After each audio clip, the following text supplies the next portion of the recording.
घर सम्मुखें अलिया आवर्जना पकाइबा नहीं राजस्व निरीक्षक एवं थाना अभियोग। एबे बहु प्रभावशाली लोक सरकार जमी को जोर जबरदस्त दखल करी अलिया आवर्जना पकाइबा सहित बहु गछ लगाइथिबा देखिबाकु मिलिछि। एनै जदि केही प्रतिवाद करंती तेबे सेमानकु आक्रमण करबाकू प्रभावशाली लोक माने पछाउ नाहंती। एभली एक घटना देखिबाकू मिलिछि कटक जिला महांगा ब्लॉक अंतर्गत राहणिया पंचायत मोगलपाटना ग्राम रे। मोगलपाटना ग्रामर रामचंद्र सिंह सरकारी जमी रे गोबर अलिया आवर्जना सहित गछ लगाइछि, जा फल रे एई स्थानटी दुर्गंध हेउछि।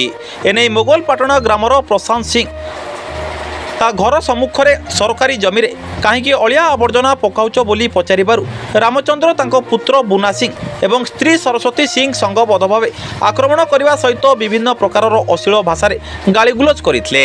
एने प्रशांत सिंह महांगा थाना गत 11/7/2024 एक लिखित अभियोग करते। हेले आज को 4 दिन बीती जाइतिले मध्य पुलिस पक्षरु कोनोसी कार्यानुष्ठान ग्रहण करा जाय नाही।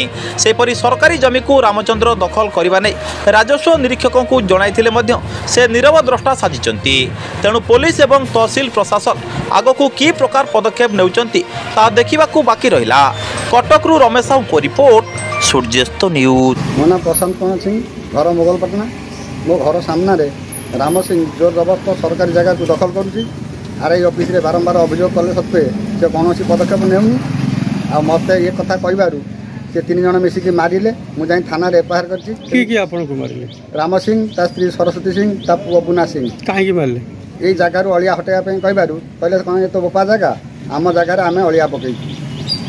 तेणु तापर कोन हला? तापर मु जाई थाना रे अभियोग करछि। आज की 4 दिन बीती गलानी कोनोसी ता पुलिस तार पदक्षेप नौनी कि आसिक देखुनी। आपण बर्तन कोन चाहू? मु चाहूँ से जगह रू आरआई आसी मापिकी से जगह बाहर करू अलिया उठू।